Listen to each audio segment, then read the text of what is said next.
Welcome to another In Wheel Time podcast, a 30-minute mini version of the In Wheel Time car show that airs live every Saturday morning. It is the award-winning In Wheel Time Central. car talk show. Just ahead, Owen Pittman, Houston Motorsports Park. Sprint cars are coming. Plus, Jeff will have the cruise in and events calendars, and I'll bring you stories making automotive news headlines this week. Howdy. Along with Mike Out of This World Mars, we always need more Jeff Zekin. I'm Don Armstrong. David Ainsley packing, getting ready for his big trip to the UP of Michigan. Don't forget your toothbrush. Yeah, well, several. And don't forget the toothpaste, because where he has his little cottage, you have to get in a boat and go to the mainland. Oh, to do shopping and all that. Groceries and that sort of thing. Be sure and get enough toilet paper to last for a few days. Well, if he's on the lake, he's got plenty of leaves. There's big leaves out there. He'll work it out. Did you do that too? He's a smart guy. Back in the day when you were a kid? No, we went across from the boat and got the toilet paper. Mars? Sir.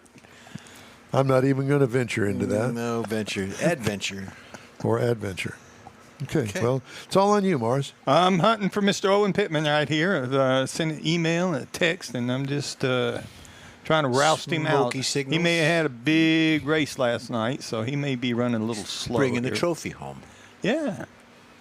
He's got two tracks, one down in Corpus Christi to go along the one with here at HM&P. Oh, I did not know that. I know the track. I've never been to it, but I know where it's at, the track down in Corpus. Yeah, yep. So that's he's a promoter down there for that as well. Cool. Why do they call that South Texas if it's Corpus Christi? Because that really is mid-coast, wouldn't you think? Yeah, I would think that. That's what I've always thought. I didn't invent it. I'm sure someone, maybe my cousin Doug that lives down there, he'll chime in and tell us. You know, back in the day, we didn't have big 4th of July things at Meyer Speedway. It was the 4th of July, but we had, I think, the big race called the Liberty Bell 300. Oh. And cars from all over came, so we got to see different cars. And apparently the purse was pretty big. Stands were packed. Lots of fun. Started late in the afternoon as opposed to the usual start time of 7 o'clock. But... and it didn't make any difference whether the 4th of July made no difference as far as the race was concerned because it was held on a Saturday. Yeah. So. And 4th of July is on a Friday. Did you have any local racing up in Michigan when you were growing up? No. Well, they probably had the drag strip, but nothing like that. Nothing like that. They didn't have circle track. No. Probably around Flat Rock, maybe, but never ventured out. Where was Flat Rock? Flat Rock, south of Detroit. I believe it was south of Detroit. And then they had the drag strips out west, and people did go out there. It's not like today. You got the big complexes and things. It's more like, this old paved street. These racetracks are closing Yeah. by the dozens every year. Yeah. Which is a real shame. And I saw Seth's profile. He's out in Austin now. Living out there? Yeah, lives in Austin now. So good for him. Well, there's no racetrack out there. It's nice. Probably to get a nice home and chilling. He's probably having fun. Yeah. I remember Travis or something. Yeah, I called him one time to see about talking to him after the track closed down to kind of talk about it. He wouldn't even talk about it. He was really Done. upset over it. I mean, I think he was heartbroken that it was shut down. Huh. Well, I mean, it was a business decision. I mean, it was apparently the right thing to do at the time. But It was a family decision. yeah. Well, but they offered them, I would imagine, a buku load of money. Yeah, stupid money. Yeah, stupid money because of the warehousing that has started popping up over there. Yeah. And it's so close to the bay and gives them access to deep water port and all that sort of thing. And all that over there is now, except with the racetrack. The racetrack actually is still there. The quarter? And the little office building was there last time I was there. Correct. The front, right up there toward the street. Yeah. The Credential building. Yeah. But the media center, and the big tall stuff, and all of the stands are gone. But the actual track itself is still there. They haven't dug it up yet. It's like they had these big plans, and they tore it all down and said, let's wait. Well, the problem there is that if you have all that still sitting there, that's destined to be raced on in the middle of the night. Death, destruction, and all of that. Problems. Yeah. So I think that they said, nah, we're not going to avoid all of that and just take off. Well, they sold the stands. Yeah. I wonder who's got the Christmas tree. I don't know. That's a good question. Maybe Seth's got it. Maybe. Because that Or was one not of- the original one of Christmas the- tree to the track. One of the other family members may. Maybe. Or maybe it belonged to NHRA and they took it back. You never know. Well, if I remember correctly, I think that NHRA brought their own Christmas tree. Oh, so I got you. Yeah, they put it in, rather than having any controversy. It's your Right. tree and It's not my rigged tree. and all that stuff. Yeah, it's different than Well, what it makes everybody sense. else has. It makes sense. Yeah. And NHRA's this weekend, and Tony Schumacher had a big explosion, right lane launch. Car blew up. Well, lost the blower, but he's all right. So What's up with Erica? I don't know. I haven't really been hearing a lot. Well, last night she qualified 7th, and Greg Anderson is walking away. We're at mid-season, and he is walking away with the championship. Uncontested, pretty much. Say Greg that Anderson. again. Greg Anderson. Oh, Greg Anderson. I'm sorry. I heard Greg Anderson. Well, that's what I heard the first time. I did but- that too. See, And I'm thinking, what? yeah. But and then when I Greg caught it, Anderson. yeah. Yeah. And Erica's, I think that she's pretty much out of contention of trying to worm her way back to the top. Yeah. It's a runaway. It was a good fight this season. I mean, it's not over, but anything can happen. Yeah. But So the other thing that's disappointing is that they don't have, like last weekend, they did not have a pro stock. no, they ran Entry. bikes. They ran bikes last weekend. Yeah. I'm not into the bikes, never have been. No, but they're fun to watch. And what I see now in the two-wheeler version, there's a lot more women coming on board. One of the things that I really never quite understood when they started cutting back on the number of pro stock races, they still had the Nitro Funny Car and dragsters. Mm-hmm. But they never replaced anything with or for the pro stock cars.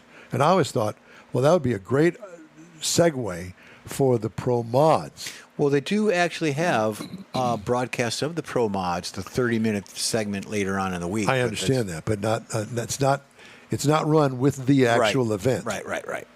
It's run A TV event, right. right. And so why not put it on? I agree.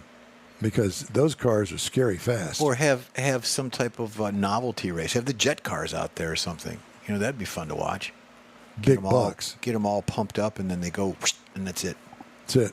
Yep. You like that, Mike? Whoosh, whoosh. It was a technical What are you term. doing over there? You looking for a guest? Yeah. What did I tell you? He's shopping online. Did you try to So I'm call about him? decided to go to Amazon. Did you try to call him Call on the them. phone? Well, I was Texted, going email. to, but my calendar book didn't make the trip this morning. Apparently, it's on my desk that has all that information in it. Did you not call him earlier? This morning? No, during the week. Oh no, man! Emails, boom, boom, boom, boom. Text, boom, boom, boom. I was going to say, because, you do have the recent phone numbers of people that you call. Well, but you, yeah, didn't- you never talked to him. not this time. I mean, I've talked to him in the past, and he's always showed up when he was supposed to. So I took him. Maybe he had a pre-4th of July night last night. And like got you. Wait, here he comes. Maybe somebody's coming in. Ta-da. really?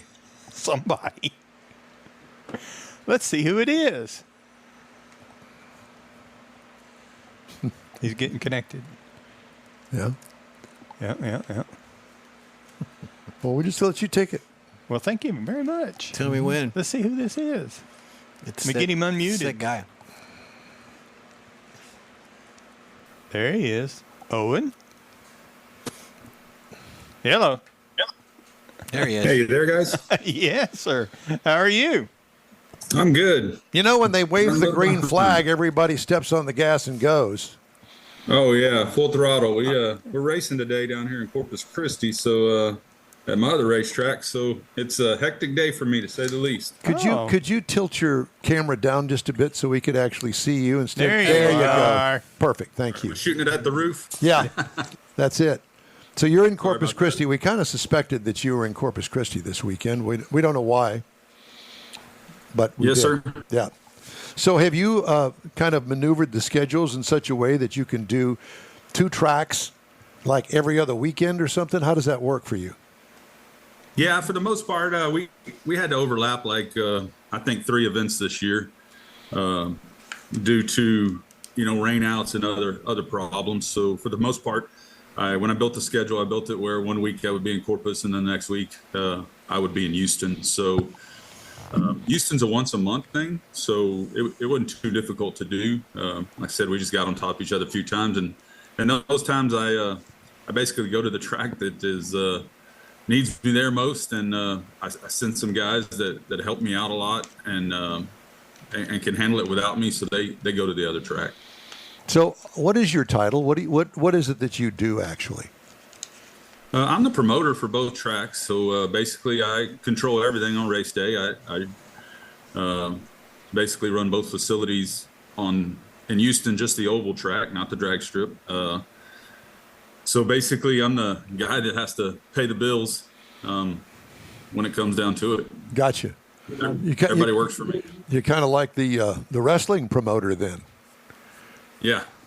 You gather up, It's I think that there's something to be said about that comparison, because you're talking about oval track racers, and from what I have learned over the years is that some can be quite cantankerous, to put it mildly. Mm-hmm. Oh, we froze him. Well, that pretty much. There he is. All right. So I don't know what All right, you're back. Yeah. Did you Lost hear? you for a second. Did you hear what I said? No, sir. So I said that the wrestling connotation there that I threw up there is kind of like the wrestling is very similar to the actual track racers in the fact that they can be cantankerous at times. Absolutely. Yeah. So how many, I understand we're going to have a big sprint car event this coming Saturday night. Not tonight, but a week from tonight. Yes, July 5th, we have a sprint car event. The elite non-wing 410 Outlaws will be at HMP. Well, that's right up for the your first alley. time. Yeah. It's right up Don's alley. Well, and I, when we were talking about this before we went on the air, I said, my guess is they're not going to have any wings on them because too much downforce, and that they get in trouble when you got that kind of downforce and you build up that speed, and it tears up everything, not only equipment but tracks and fences and everything. Yeah, so there won't be no wings. It'll be a wingless show, and yeah, that downforce it's a lot. And on pavement, it's a total different game. They need it on that dirt, but on the pavement, it's completely different. So yeah, it's definitely not necessary. They're going to be by far the fastest things going around that oval in a long time, if not ever. So where did the name Elite 410 come from? Well, Elite's just the name of the series that's coming in. 410 is the motor, so it's a 410 series. So they run 410 cubic inch motors, just like World Outlaws or any of the big sprint series. It's the same concept. So in sprint car racing, you have a 410, then you drop down to a 360 motor, or you can go down to a 305 motor. Those are the three main platforms for racing sprint cars. It's 305s, 360s, and 410s. 410s being the top. How many cars are you expecting next Saturday night? 16 to 18. 16 to 18. Oh, that's perfect. Let's hope that it's 18. Yeah, you don't want too many. Yeah, exactly. And I guess that these guys race together, and I do some sort of a circuit in Texas? Correct. The circuit's primarily dirt, so they're all getting thrown. And as a matter of fact, the way the promoter from the Elite Series set it up is it'll be dirt cars only. So they have to convert their dirt car over into an asphalt car to race this one race a year, including buying asphalt tires, etc., to come race here versus shocks, all that. Yeah. There's some full-time asphalt stuff out in Florida and out that way, and those cars are built for the asphalt, and there's a difference. And so these are all dirt cars. They pretty much race together all over Texas on the dirt already. Both points leaders will be here. I think it's a tied series. They'll be here. Paul White, who's won the Silver Crown Championship, will be here. There'll be some big names here. What is the average speed on that dirt? know that I have an answer to that. Never figured that out. And I have no idea what those guys are going to go around there in speed-wise. And before we leave, you need to give us where both tracks are located, the one in Corpus and then, of course, the one in Houston for the folks that are listening in. Having a hard time hearing. Oh, I'm sorry. It's just real quiet. That's okay. Well, you need to give us the directions of where your tracks are located in Corpus and in Houston for the folks that want to go out there next weekend and this weekend. Sure. In Corpus, it's at 6701 Old Brownsville Road in Corpus Christi. Okay. It's right on the edge of town here. Been here since '95. I owned it since 2005. Then I sold it, and now I just work there for the guys that currently own it. Okay. And Houston, it's you get me lying about that too. So It's Houston Motorsports Park. Yeah, it's up on Lake Houston Lake Parkway, Houston, yeah. up on the northeast side of town, and it's very easy to find. All you do is Google it, and you can get there from the Beltway, or you can get there from 59, the East Tex Freeway. yeah, It's not always that go down that. What is it, Mount Houston Road? Yeah, or East Mount Lake Houston. Road? Yeah, But, man, it's like make sure you got your gun with you when you go down that road. yeah, that road's a little rough. Yeah, that's just say. Well, that part of town On is several different levels. Yeah, on several different levels. Yeah, there's no doubt about it. But you're also going to have the regular Saturday night lineup out there running, not with them at the same time, but on the circuit with the regular cars that go out there. Yeah, absolutely. We'll have 8 classes total at this. Actually, 9 classes at this event. We start about 7 o'clock, and we typically wrap up about 10. The goal is always 10 o'clock to be done. Even with that many classes, we manage, so we have Crown Vics, which is very entertaining. Me and my nephew own 11 of them ourselves, and we rent those out. So for $200 and a crash clause fee, you can come out and race, get your experience, run a heat race and a feature in a Crown Vic. Wait a minute. And it's exciting. Hold on. Yeah, peaking interest. You've piqued a little interest here. So $200, and what was the thing? The crash clause. Crash clause. What? Crash clause. What So is that? What that is basically it's like you're putting up $500. So if you destroy something, you got to pay for it, and mainly it's and it's not like, well, you just lose 500 if you crash. I mean, crashes happen, dents and dings. We're not worried about that. But yeah, a couple weeks races back, we had some guys come out and they just drove like idiots and get in the wall, bend an axle. Well, you're going to bend an axle, it's going to cost you $150 because that's what it cost me. So real quick, if you go out there and just tear them up, I'm losing lots of money, right, repairing them at only a $200 cost. The expectation is you go out there and drive within your means and race. It isn't a go-kart track where you're having fun, tearing stuff up, running at each other, acting a fool. It's actually racing. And you can go out there and race clean. We get it. Some people, you're going to overdrive every now and then, do something, no big deal. But it's mainly to try to keep people from just coming out and tearing them up intentionally. It's not a demo derby. Now, are these basically stock Crown Vics? Yeah, they have basically stock roll cage in them, racing seat, 5-point harness. They're somewhat gutted, obviously, because of the roll cage. 4 of them have some tune on them. With the removing the catalytic converter and doing some other stuff, you got to start tuning the computer a little bit so they'll run properly. A couple of them are stock. A couple of them are beat up and old and still run damn fast. Do you have any police cars? Well, yeah. They don't look like police cars, but they're old police cars. Yeah, and are they black and white? No, not no more. We're actually got one we're converting to a black and white, and then we're going to do one as a fire car. So we're going to paint it red. So we're going to theme them up a little bit for people to enjoy and get something out of it, something different. But So it's pretty cool. So for $200, I can come out and say, I want to try my hand at being a race car driver. yeah, so for $200, you can basically come out and I have helmets and suits, different sizes to fit different people, and we suit you up, helmet you on, and you get in a race car and you run a hot lap session. So you practice. You talk about run a heat feature.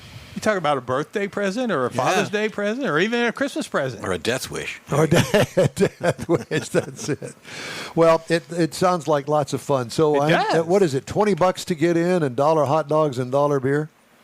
Yes, sir. $20 to get in, $1 hot dog, $1 beer. I believe it's $15 for senior and military. Oh well, I've guys already got the 15 nailed. I got But that you can use down. the other 5 for the dollar and dog. I'm thinking that I'm going to need a couple of tickets, and I'm hoping that you're going to be able to help me out in that regard. I'm sure we can figure that out just fine. Okay, very good. Well, so that's next Saturday night, 7 o'clock, Houston Motorsports Park. Big race that features the Elite 410 sprint cars. Massive. Wingless sprint cars. It sounds great. Owen, thank you so much for joining us this morning. We appreciate you, and best of luck, and hopefully we'll see you next Saturday night. Absolutely. Yeah, come out. If you come a little early, we can fit you up in a Crown Vic free of charge. That way you can come back and tell your audience how much fun. Oh, yeah. No, That could be an I'm not episode. going to push my luck on that one, but thank you for the offer. What time do you want him to be there? 5 o'clock. About 5 o'clock will be perfect. Yeah, 5 o'clock, I and get him suited and helmeted up. Owen, God bless. Thank you, sir. Thank you, sir. That's funny. Yeah, That that's would gonna be be fun good. to do. All right, coming up, we got the Cruise In and Events calendars, and I'll have a couple stories making automotive news this week. Stay with the award-winning In-Wheel Time Car Talk Show. We are back right after this quick break. The Tex-Mex dining experience is defined by Lupi Tortilla, your destination for Texas's best beef fajitas and frozen margaritas. Since 1983, Lupi Tortilla has served authentic and time-tested recipes made with the freshest ingredients. Atmosphere is part of the award-winning experience at Lupi Tortilla, all developed in a little house near Highway 6 and I-10 in West Houston. Visit any of the Lupi Tortillas and you'll see the same attention to detail in each and every location. Start your Lupi experience with queso flammeado and guacamole, along with a classic frozen margarita. Dine on famous Lupi beef and chicken fajitas, or pepper shrimp brochette, or a fish or vegetarian entree, and finish with a scrumptious flan for dessert. Find Lupi Tortilla in Houston, College Station, Beaumont, Austin, San Antonio, and Dallas-Fort Worth. There's a Texas location near you. The recipes are authentic and time-tested. The ingredients always fresh. Lupi Tortilla, he's pretty good. Apple or Android, In-Wheel Time podcast can be found everywhere, on the stream and through downloads. Whether you're on the road or at home and jonesing for a different kind of car talk show, give In-Wheel Time a try. Honest new car reviews, fun, informative interviews with real car people, weekly automotive news, features like Jeff's Car Culture and Mike's Driving Destinations, all on In-Wheel Time. Check us out on SiriusXM Podcasts, iHeartRadio, or while you're shopping on Amazon, through Amazon Music. InWheelTime.com has a list, and we know you love lists. Hey, be sure and join us for our live show. It airs Saturdays 10 to noon on Facebook, YouTube, at InWheelTime.com. Thanks for joining us today. Time now for the Cruise In and Events calendars. Oh, yeah. And Jeffrey's got that. I got that right here. Well, because it's a holiday week next week, 4th of July, Friday, from 6:30 p.m. to 11 p.m. at the Valley Ranch in New Caney. It's an event that they have there. It's an open cruise, free entry, so no worries about that. Lots of stuff to do. So it's in the Valley Ranch Boulevard in New Caney, Texas. 77357 is the zip. Then Saturday, July 5th, you got the Home Depot Clear Lake Shores I'll say race. Cruise is the Kima Car Show in the Home Depot parking lot. It's at 507 FM 2094 in Clear Lake Shores. Successful. It's every Saturday evening. Parking lot. Chick-fil-A's there. All that good stuff. So get yourself some grub. All individual, all car clubs are welcome to go on in there and just enjoy. And then again on Saturday, July 5th from 6 to 9, it's the Montgomery, Texas Cruise In, 943 Eva Street in Montgomery. It's every Saturday night between 6 and 9 behind the McDonald's. And the Brookshire Brothers. Go out there and buy yourself a suit. And then next Tuesday, this is a little bit different. You've got the Ay Chihuahua Mexican Cafe. It's from 5 p.m. to 8 p.m. It's at 403 Singing Oak in Spring Branch. Go on out there and enjoy some Chihuahua. There you go. Chihuahua. Chihuahua. They're not cooking it up or No. nothing? No. Oh, okay. Just wanted to make sure. That it? Yep. All right. First customer for Cadillac's ultra-luxury Celestique electric sedan. has received the keys. No details released about the owner of VIN 001. But Cadillac said the buyer took delivery June 23rd at a private event at General Motors Global Technical Center in Warren, Michigan, north of Detroit. That's where it's being built. It's a milestone long in the making for Cadillac, which first revealed details about the hand-built Celestiq in the summer of 2022, starting at around $340,000. Probably Hendrix The Celestiq is commissioned and designed to individual buyers' preferences, working one-on-one with the concierge. No two Celestiqs will be alike. It produces 655 horsepower, 646 pound-feet of torque, 0 to 60 acceleration of 3.7 seconds with velocity max mode engaged. Cadillac estimates the Celestiq range of 303 miles. Production will be limited to just 25, with the allotment nearly fulfilled before the brand begins the 26 model output. Fewer than 2 Celestiqs are built per day. Hand-built Cadillacs. Yeah. How long do you think that's going to last? Not very. I don't think so either. I don't know why they're doing it. I don't know why they're spending that kind of money. Okay, I got a Halo car. I understand Halo cars, but wow, $340,000. It's going to kind of limit their sales, don't you think? Yeah. Good demographic, yeah. And both young and high-income car buyers want to purchase a vehicle sooner to avoid potential tariff price hikes, according to a new report from Jerry, a car insurance saving app. Jerry surveyed 1,000 people in April using Pollfish. Okay. No idea. All of those surveyed owned or lease a vehicle, drive at least once per week, and pay for car insurance. Of the Generation Z respondents planning to buy a vehicle this year, more than half said they will buy sooner than planned because of tariffs. A similar percentage of respondents making over $100,000 a year said the very same thing. About 26% of all those planning to buy a vehicle this year now are waiting to see how prices change in the coming months. Yeah, I bet they do. And a ship that caught fire in the Pacific Ocean earlier this month is sunk. Vessel was abandoned in the middle of the Pacific, about 360 miles from land, after a blaze. It was carrying about 3,000 vehicles, of which about 800 were EVs. Damage caused by the fire was compounded by heavy weather, causing the ship to take on water and ultimately sink on June 23rd. Smoke was initially seen emanating from a deck carrying electric vehicles. Yeah. The vessel was carrying cars from a range of manufacturers, including Chery Automobile Company and Great Wall Motor Company, obviously from China, to Mexico. Yikes. I got to see that, what was it called? Poop Deck or whatever it was called, the movie, the documentary. Did you see that? No, you talked about it. Yeah, and quite nasty. It was quite nasty. That was a boat, a Carnival cruise that left Galveston, went down to Progreso, Mexico, and Cozumel. I don't think they need to hear this story. I really don't. It's pretty bad. Well, you probably remember it because it made the news. And it lost power in the middle of the Gulf of Mexico at the time. Now it's Gulf of America. And they had to tow it back to Mobile, Alabama. Took them 8 days, and it was an absolute mess, as you can imagine. I thought you were going to go into details, so that's why I said that. No, I can avoid that. I had to stop you. Hey, we'd love to hear from you. Just shoot us an email. The address here is info@inwheeltime.com. We're back after this. You own a car you love. Well, why not let Gulf Coast Auto Shield protect it? Houstonian John Gray invites you to his state-of-the-art facility to introduce you to his specialist team of auto enthusiasts. We promise you'll be impressed. Whether you're looking to massage your original paint to a like-new appearance, apply a ceramic coating, install a paint protection film, nano-ceramic window tint, or new windshield protection called ExoShield, Gulf Coast Auto Shield is where Houston's car people go. Curbed your wheels? Instead of buying new, why not have them repaired? How about a professionally installed radar detector? Gulf Coast Auto Shield does that too. Get a peek inside the shop and look at the services offered by getting online and heading to gcautoshield.com. Better yet, stop by their facility at 11275 South Sam Houston Tollway, just south of the Southwest Freeway, and get a personal tour. Gulf Coast Auto Shield is your place to go for all things exterior. Call them today, 832-930-5655 or gcautoshield.com. The award-winning In-Wheel Time Car Talk Show now reaches 5.3 million folks each year. Check us out on InWheelTime.com, the Odyssey Radio app, YouTube, Facebook, and just about every other entertainment source out there, including our live broadcast every Saturday, 10 to noon Central Time. The In-Wheel Time Car Talk Show has informative automotive guest interviews, new car reviews, along with popular features including Jeff's Car Culture, the latest new cars, cruise-ins, and racing dates. It's InWheelTime.com. Join us.